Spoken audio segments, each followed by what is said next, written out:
I'm going to talk about my work with abusers, and I want to, in particular, talk about strategies that we've developed to really engage them in the process of critical self-examination and change.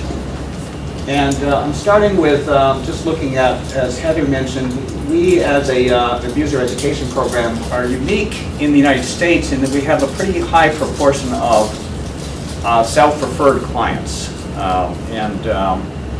Nationally, it's about 5% of abusers who attend abuser programs in the United States are voluntary, but in our case, it's about 40%. And that really, I think, reflects a strategy of really kind of broadening our appeal, so to speak, in reaching out to men in the community who might be abusive, and also to victims of abuse. And so we get lots of calls in my agency, probably about 25 a week, from women that want to talk about their abusive husbands or boyfriends. And so I always make a point of saying to these women, I will be here for the next couple of hours. If you would like to have him call, I'd be happy to talk with him. And so sometimes he does call a couple minutes later, sometimes he calls 2 years later, so that we've become quite good at kind of engaging them in that process.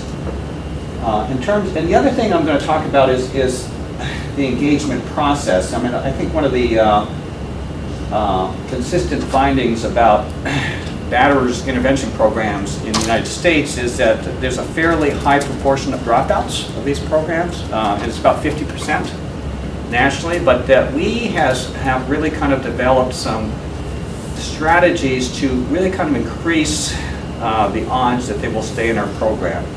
And you can see here that it's about 65% of the court-referred men are now completing our program, as compared to about 50% of the voluntaries, which is really quite good compared to elsewhere. And then probably what I'm most proud about is the middle graph there, that about 40% of the child welfare cases are now completing our program. That would have been 0 about 10 years ago.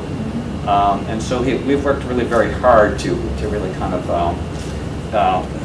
better engage men that are referred from the child welfare system. So the biggest single challenge, I think, for abuser education programs really is that how do we kind of create accountability? And part of the problem is that I think most of our clients, when they come to our program, they think of us as their punishment.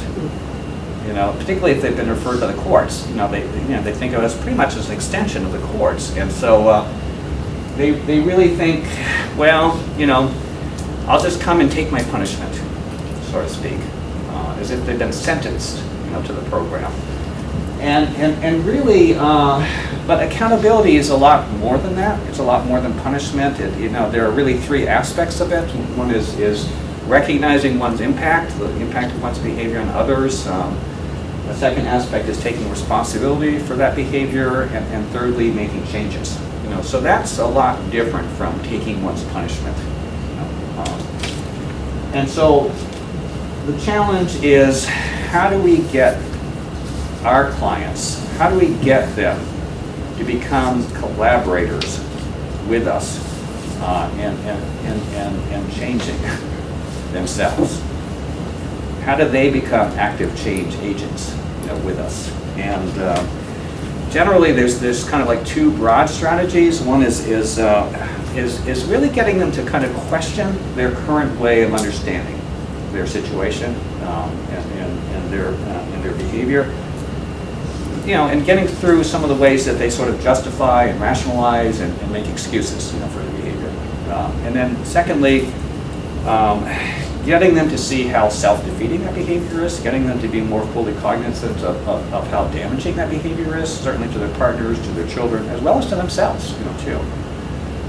And making changes, giving them alternatives, ways of behaving. So that what I'm going to do is I'm going to talk about 5 different philosophical tenets of our program. And really, this is more than philosophy. This is really part of our treatment.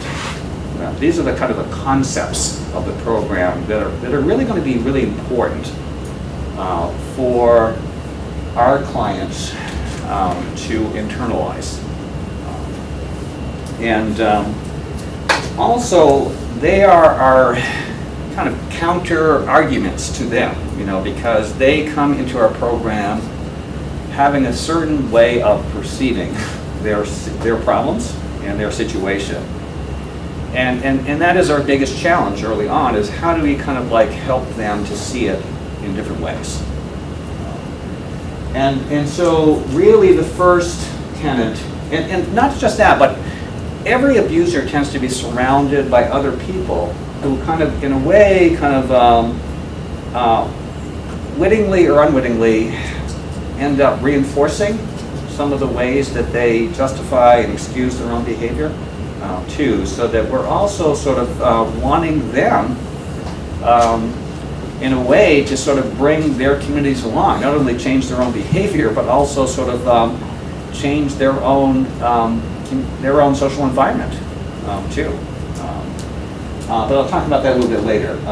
But really the first tenet is that violence is a choice. It is always a choice. And really his counterclaim to that is that he most often thinks that his behavior is provoked by the victim, right? And sometimes he thinks of it as self-defense. And why does he think he's being provoked? Part of it, it arises from kind of a personality feature of many abusers, and it's really narcissism, self-centeredness. Most abusers fall somewhere on the narcissistic spectrum. Okay. And as a result, they tend to see themselves as victims. So that, and how do they see themselves as victims?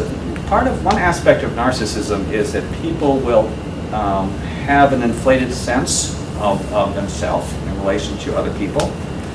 But even more specifically, what they tend to do is that they overvalue what they're giving to other people, while at the same time undervaluing what they're getting back. And so the end result of that is that they chronically feel shortchanged. They chronically feel, and it turns out that the biggest complaint of most abusers is that she does not appreciate all that I'm doing for her. Okay. And so from that sort of narcissistic frame of reference, they genuinely see themselves as victims, right?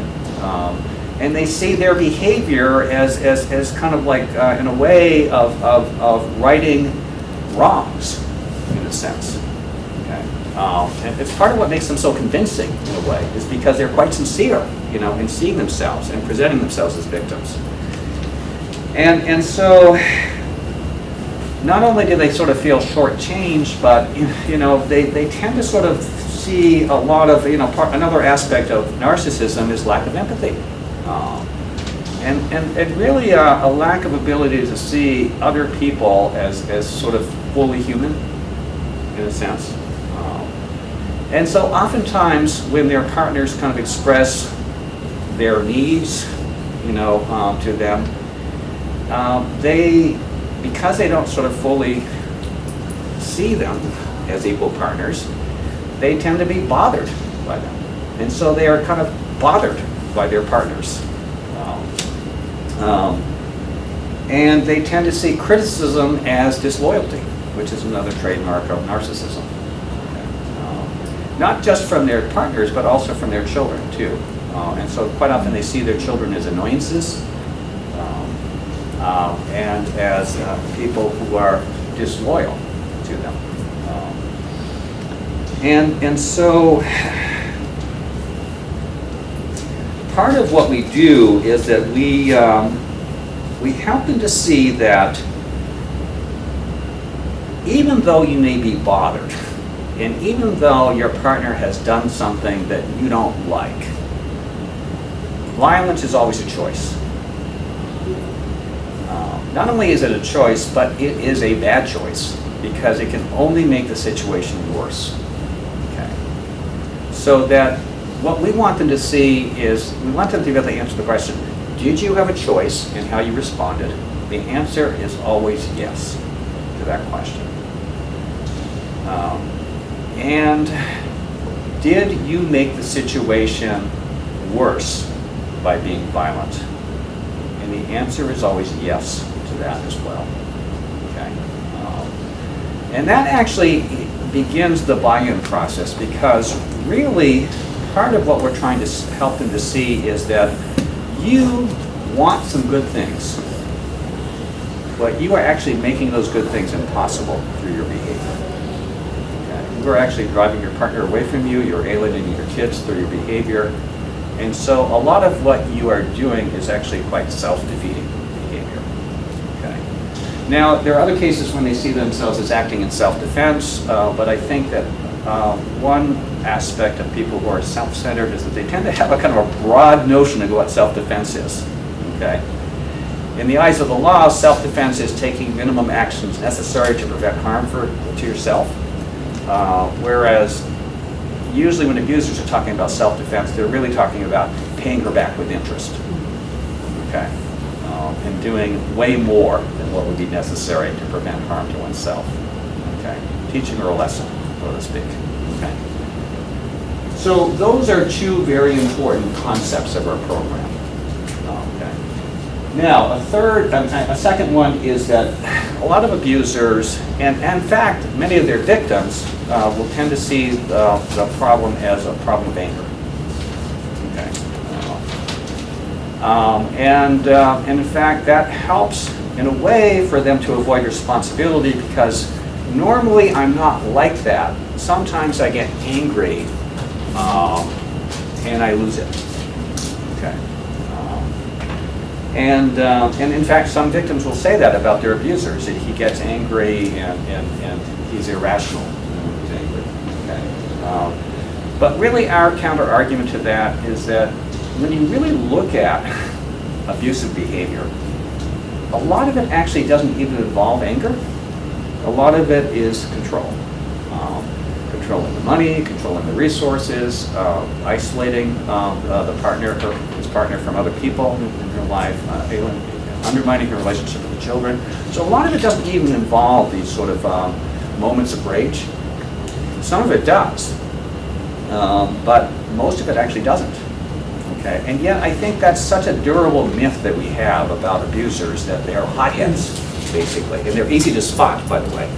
Some of them are, because they do get angry towards other people in their lives, but the majority of abusers, actually 3/4 of them, don't.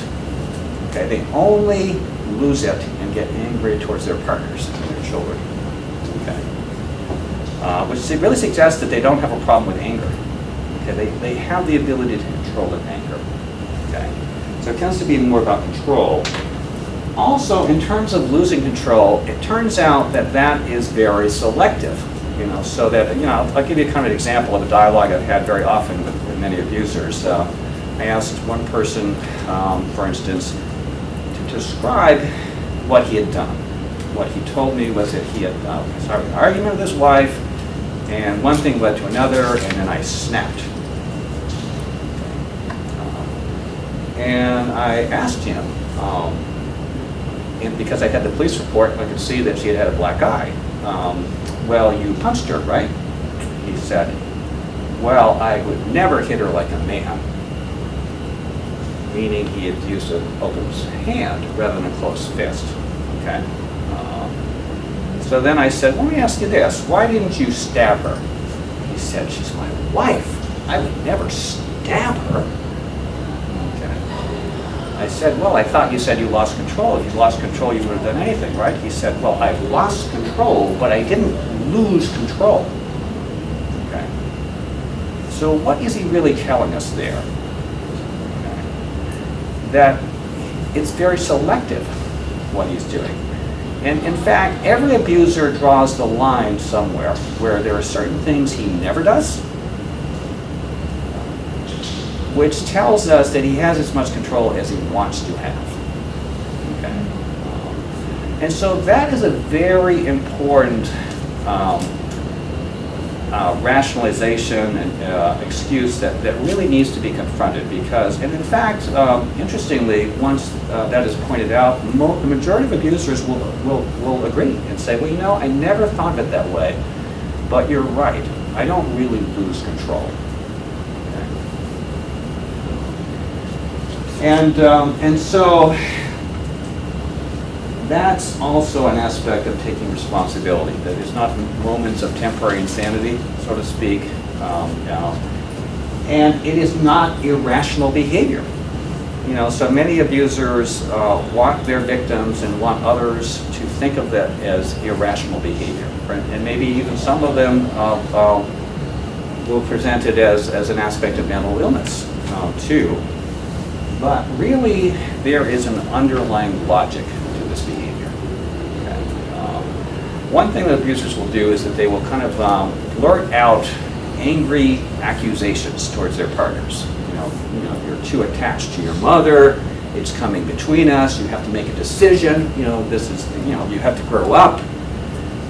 You know, and quite often they will reduce the victim to tears. And quite often they will apologize. And they will say something like, well, you know, I'm sorry I said that, I went too far. Okay. Now that is actually very comparable to something that we see in courts of law. You know, we sometimes see lawyers blurting out something about the opposing side. Isn't it true that you did such and such and such a thing? The other lawyer will jump up and say, objection. The judge will say, sustained. The jury will please disregard that. Okay. And then the lawyer does it again.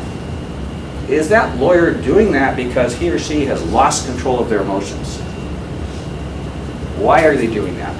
Because it's a very effective strategy, introducing information, even if it is then sort of, people are told to ignore that, human nature being what it is. Once we've heard a piece of information, it affects us. Okay. So going back to the situation of a husband who blurts out things to his wife, what happens? He has introduced a criticism. He apologizes, which is important because otherwise she would see him as a jerk. Okay. He then gets a good night's sleep. She then lies awake thinking about what he has said. Right? Maybe it's true. Maybe I am too attached to my parents. It does come between us. It does start fights between us. Okay. So that is really the underlying logic of this behavior, which sort of otherwise would be seen as sort of irrational, but is actually kind of introducing information which causes the victim to question herself, causes the victim to second guess herself, causes her to anticipate what might make him angry. Okay. So that part of what victims do, and part of what's so damaging for victims, is that they're constantly sort of putting out fires that he has started. He's constantly sort of accusing, criticizing, and more and more of our energy over time, it gets appropriated to putting out his fires, so to speak. Okay. And so that it's a beautiful way to control the agenda, though, right? In a normal relationship, both people get to have grievances, but in an abusive relationship, they're only dealing with his grievances, basically, which would very much reflect his sort of narcissistic frame of reference again. So, is it because of bad upbringings? You know, there's lots of evidence that actually suggests that many abusers do come from homes where there was domestic violence, particularly if they were exposed to one parent abusing the other parent. So that is true. But does it naturally follow that a person will be abusive as a result? Okay. No, because you can have the same upbringing and still choose to be non-abusive. Okay. And in fact, most of us think of it as a learned behavior. Now, there are two aspects of social learning. One is having had that behavior modeled to you in your upbringing. But the other aspect of social learning is positive reinforcement. And so engaging in behavior which creates some rewards. She yells, he yells louder, and she stops. so this works for me. Okay. And so really, it is not, for the most part, an aspect of mental illness. It is really a learned behavior, which really can be unlearned. Alcohol is not caused, violence is not caused by alcohol, you know. I think that some abusers will present it as so, and in fact some victims will actually believe that. Our message is that if you have an alcohol problem and a domestic violence, you have two problems. Okay. And more importantly, you are still responsible. Think about the way we think about drunk driving. Okay. When somebody's pulled over for drunk driving and the motorist says to the officer, "Officer, I was drunk," does the officer say, "Oh, I'm sorry, you're good to go"? Okay. We still expect people to be responsible for decisions they make when they've been drinking. Okay. And that's the bottom line. Okay. And in fact, people batter or abuse when they're in recovery from alcohol in just as great proportion as people who are actively drinking. Okay. So clearly alcohol doesn't cause the problem, although it may exacerbate it. And then finally, I think that one thing that's very important to point out is that violence towards a partner is inherently harmful to children. Okay? And you will have a lot of abusers who sort of claim otherwise, who claim their children are never really exposed to the abuse of the mother. And you also have people's parenting abilities judged only according to how they've treated the children. Okay. And really what we're saying is that there are three equally important aspects of parenting, positive parenting. You know, how you treat the children, obviously. How you treat the other parent is equally important because your kids will learn as much from that as what they're learning from how you treat them directly. Okay? There are lots of really bad things kids can learn from observing one parent abusing the other parent. It creates horrible dilemmas for them. They feel responsible, they feel they have to take sides, it's confusing to them. Okay? There are lots of different problems that result from that. How you treat yourself is also an aspect of positive parenting. So you're a role model. There's no sort of timeout from that. Okay, we're always role models to our kids, and so if we have bad habits, whether they're drinking or drugging, you know, that's a part of what we're actually teaching, in a sense. They're by example. So that I'm going to talk about some engagement strategies in our program, and really one of the things that we've talked about is that we don't call ourselves a batterers program anymore because it turns out nobody wants to join the batterers club. You know, and so the term, I think, in some ways has outweighed its usefulness. It used to be important, the term battering, to kind of communicate the idea that this is illegal behavior, which was never seen as illegal behavior previously in the 70s. Now I think it actually kind of like tends to communicate the idea that it's only illegal behavior. Okay, when in fact much of abusive behavior is not illegal behavior necessarily. And it also, I think, conjures the worst case scenario so that people sort of picture somebody who's repeatedly bludgeoning their partner over the head when many abusers actually aren't that bad, so to speak. Okay. And so what we've done is we kind of renamed ourselves a program for abusive and controlling behavior or any behavior that is harmful to relationship. That very much sort of broadens the appeal. And really our goal is to kind of broaden their understanding about what abusive behavior is and what controlling behavior is. The other thing is it's important for us to say that we are not the court. The court is the mechanism that administers punishment, so to speak. We are actually an opportunity for you to learn new behavior and to have better relationships. One of the exercises that we use is called negative self-talk versus positive self-talk, and really what we have found is that people who are abusive or violent in general tend to have this sort of internal dialogue, which really kind of like drives them or sort of paves the ground for their violence. Okay, and so consistently they will kind of assume the worst about what their partner is saying to them. Okay, and part of what we're trying to show them is that not only do you have a choice in terms of your behavior, but you actually have a choice in terms of how you choose to think about the situation. And in fact, there are other areas of your life in which you're already doing that. Okay. Now, 3/4 of our clients do not lose it with their coworkers, even when they're angry at their coworkers or their boss. Okay. So in other words, they have the ability to kind of redirect their negative thoughts. Okay. And that's actually quite important for them, right? It's an adaptive strategy. Okay.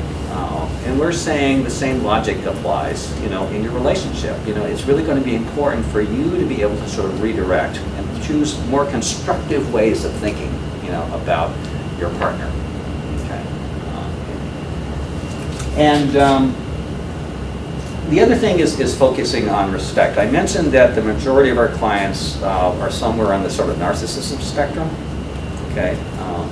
Part of that is lack of empathy.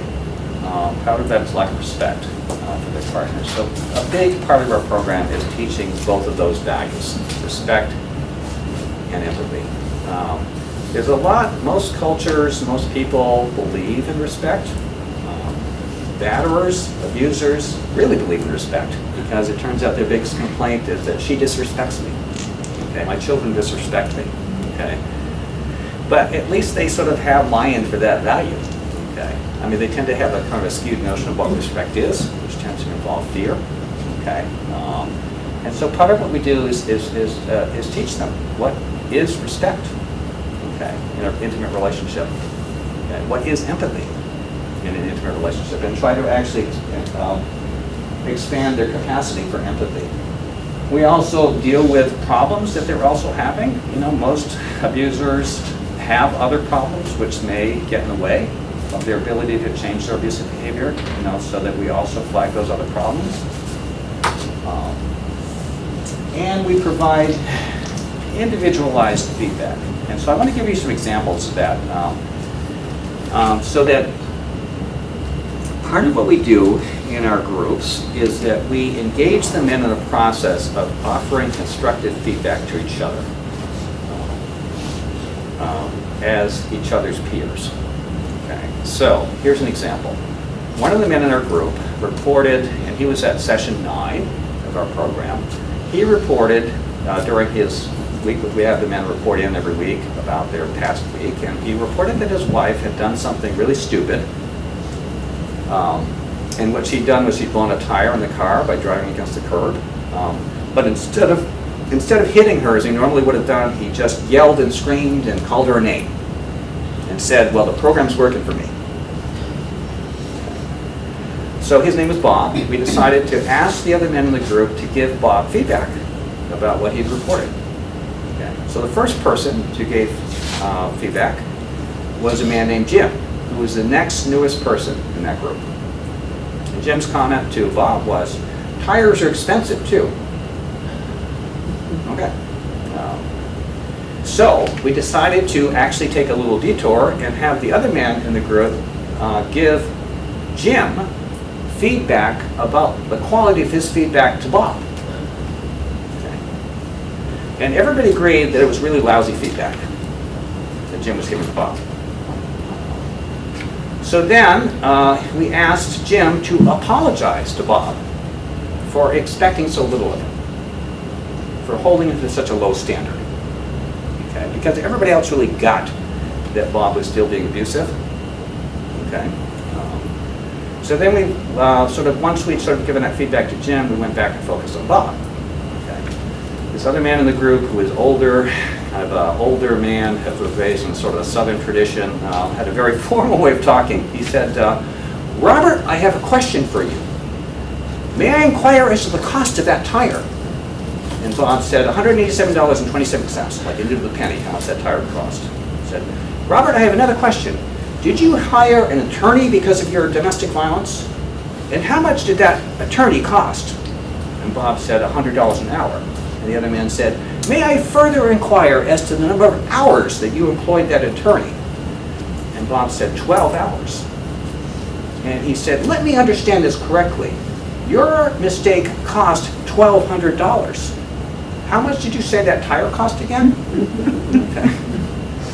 So that he was a very brilliant strategy, I thought, which I wouldn't have thought of myself, but he was sort of doing a cost comparison in a sense about how much Bob's mistakes had cost, which weren't even honest mistakes like his wife's mistake was. Okay, they were deliberate actions. Okay, and so that is an example of what we aim for in our groups. We aim for the men, and the instruction we give them is that when you are giving feedback to another person, we want you to try to see it from the partner's perspective, okay?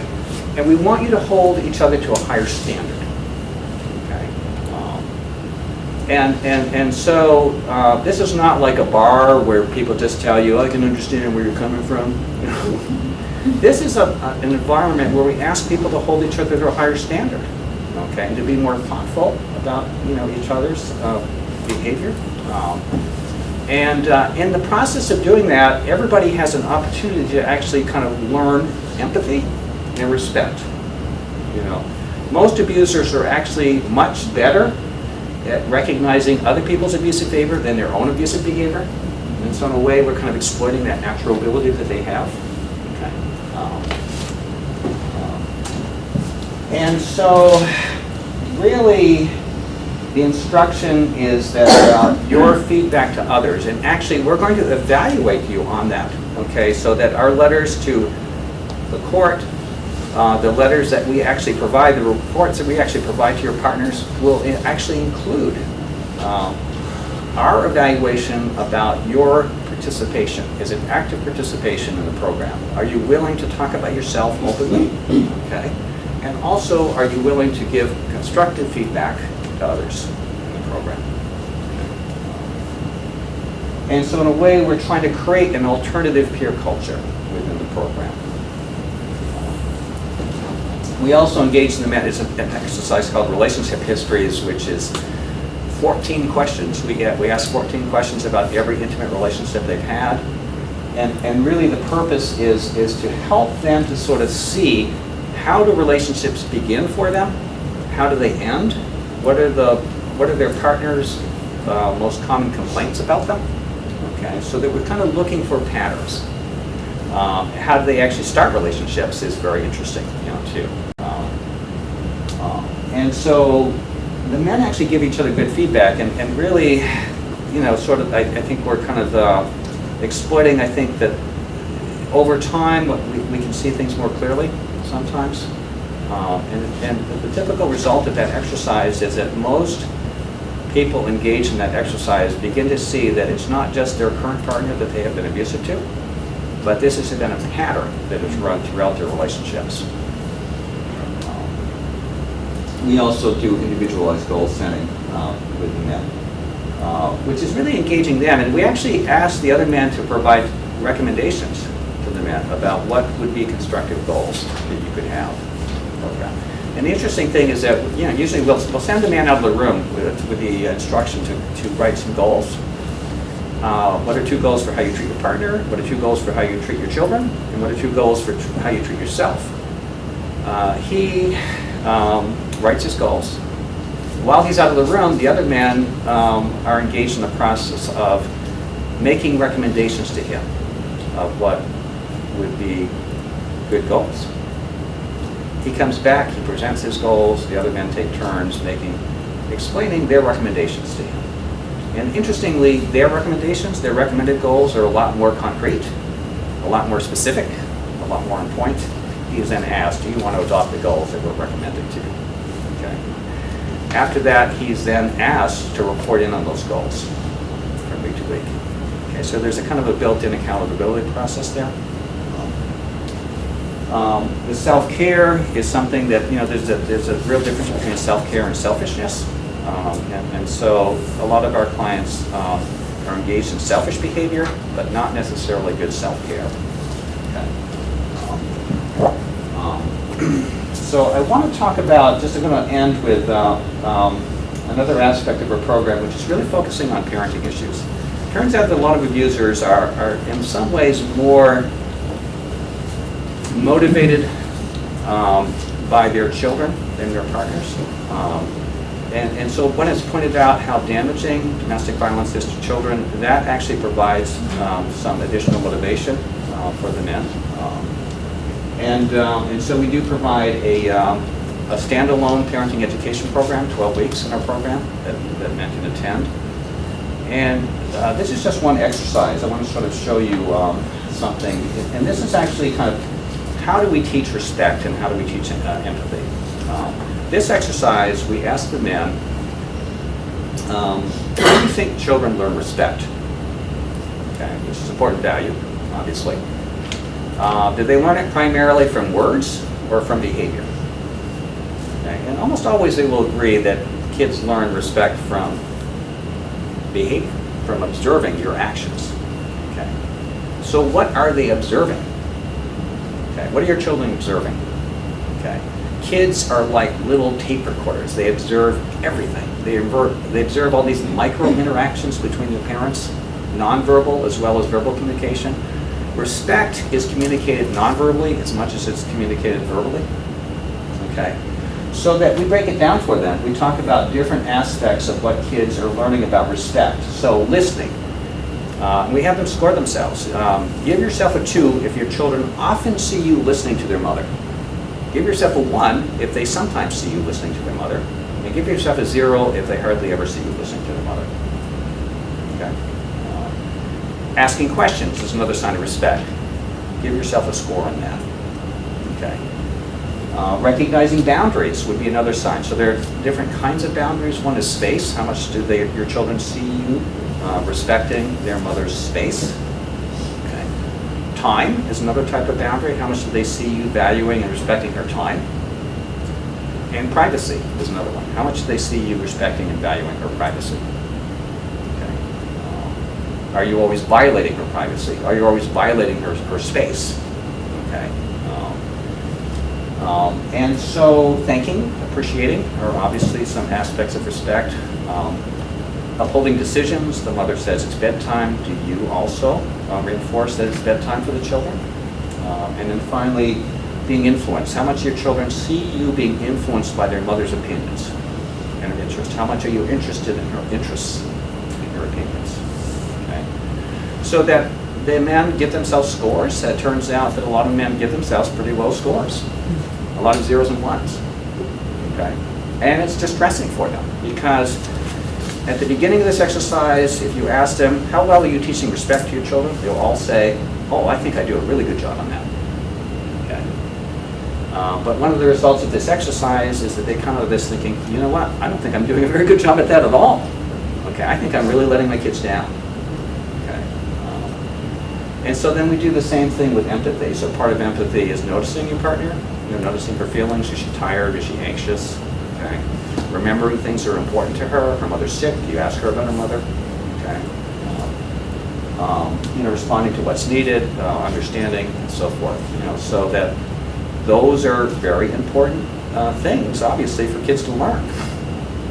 And even abusive men will say, "Oh yes, that's very important. I want my kids to learn those things." Okay. And so the question becomes, how well are you actually teaching those things to your children? What kind of a positive example are you actually for your children? Okay. So that I think I want to just end with this one last example of an intervention that we do in our parenting program, and it has to do with doing some problem solving with men. But the assignment is, what is something you find most irritating about one of your children? Okay, what's a complaint you have? Okay. These are just some examples in one group, that the men came up with. Okay. A 4-year-old who won't share her toys with her playmate. Okay. an 8-year-old who was stashing food in her room, okay, and an 11-year-old who wets her bed. Now there are some questions that we ask the men to ask themselves about those behaviors. Okay, what do you want instead? Sometimes the men aren't very clear about what they want instead. Sometimes the complaint is she has a bad attitude. And they're not at all clear about what a good attitude would be. Okay, very non-specific. Sometimes what they're complaining about and what they want is not necessarily age appropriate for children. Okay, so that with some of these issues, a 4-year-old sharing toys. Okay, are 4-year-olds capable of doing that? No, 4-year-olds aren't about sharing, right? And so it was really important for this particular man to see that what he was expecting was actually, in fact, not even possible and age appropriate for a 4-year-old. Okay. Now there are other questions that are relevant for different problems, like what is that behavior about? Okay. So that, for instance, with the 8-year-old that was hoarding food, he did not know the answer to that. He didn't know, it was obviously age appropriate. 8-year-olds are capable of not stashing food in their bedroom. Okay. We asked, well, what do you think that's about? And it turns out, he was actually the grandfather who adopted this girl. When we asked him about that, it turns out that what led to the adoption was that the child had reported to her mother that her stepfather was sexually abusing her. And the mother would respond to that by saying she didn't believe her and punishing her by sending her to her room without dinner. So this little girl was learning to anticipate the punishment by stashing food in her room. Okay. So that in this particular case, the man was able to see that actually it was important to recognize that this girl was learning to have some measure of control over her life, and in fact, it was better to let her continue doing that. It wasn't something she was going to do for the rest of her life necessarily. It wasn't going to be a big problem, And so, those are all kind of examples of how we're not only helping men to kind of question and to think more carefully about their behavior towards their partners, but also towards their children, too. And to get out of this sort of like self-centered frame of reference that they tend to have towards their children. Sometimes they take, with teens or preteens, being oppositional, being independent is almost a part of the job description, right? And yet, many abusers take that personally, and see that as a sign of disloyalty. And so part of what we're trying to do is to sort of redirect them and to kind of like help them to see from a less self-centered frame of reference, to develop the ability to see things with compassion, to see things more clearly, in fact. So, I'm going to end with just one little exercise where we ask the men to think, we actually show pictures that children have drawn of their fathers, abusive fathers. This is actually a picture one child drew of his abusive father.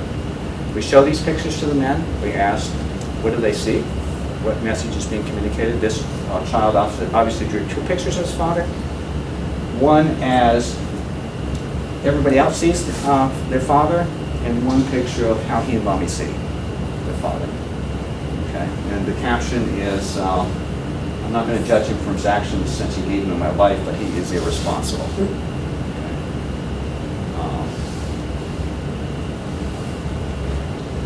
And so part of what we do is we have the men, if I can, here's another picture. What feelings are being communicated would be the question I would ask, that most men pick up on the fact that the son looks like he's afraid, the father looks like he's angry, and the caption is, don't be so grumpy. Okay. Here's another picture. The caption is, well, that's not the caption.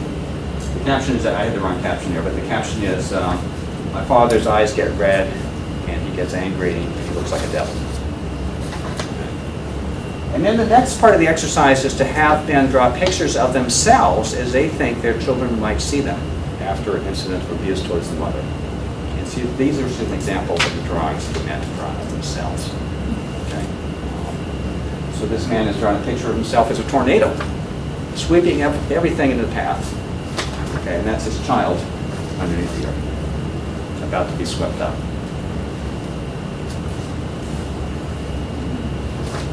Pictures are worth 1,000 words, right?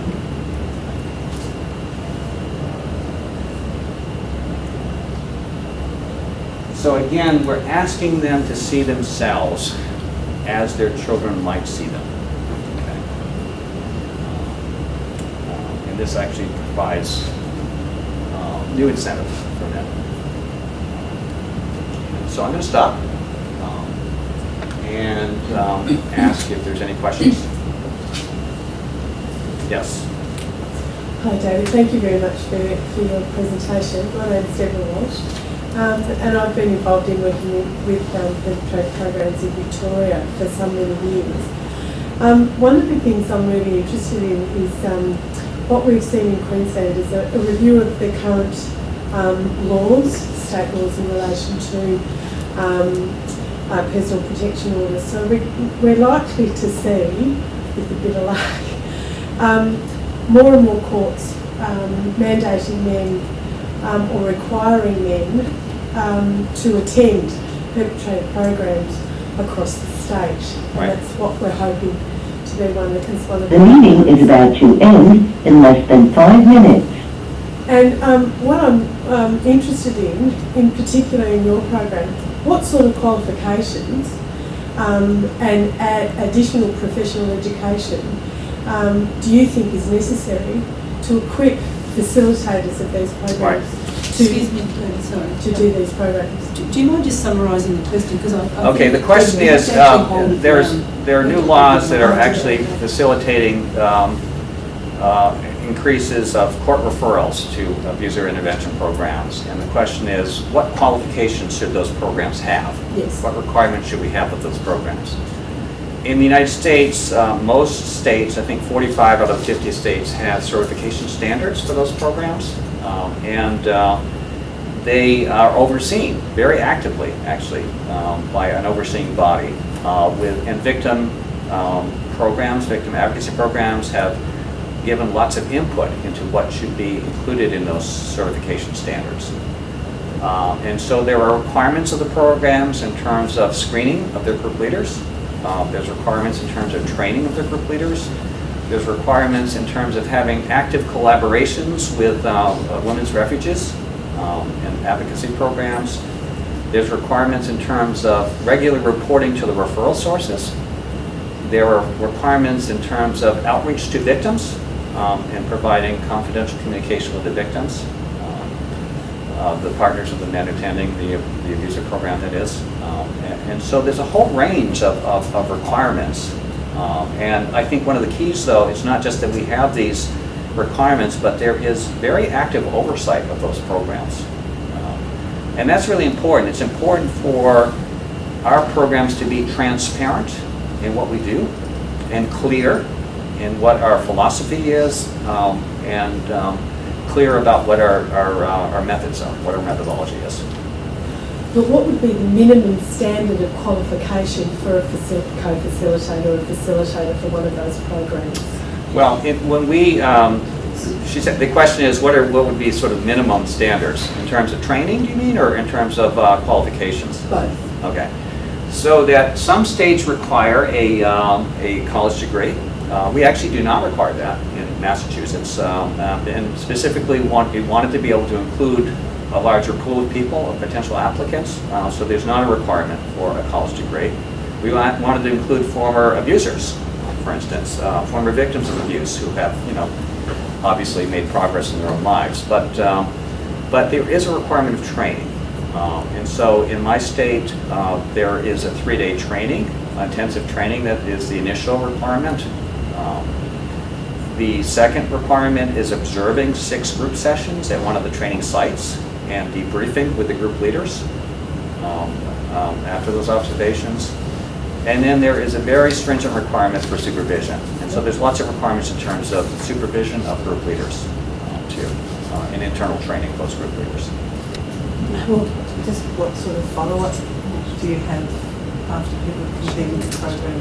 Okay, so the question is, what kind of follow-up do we have after people have completed the program?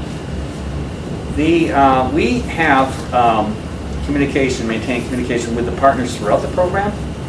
And so we have a pretty good source of information from the partners about ongoing behavior. Quite often that communication continues after the program.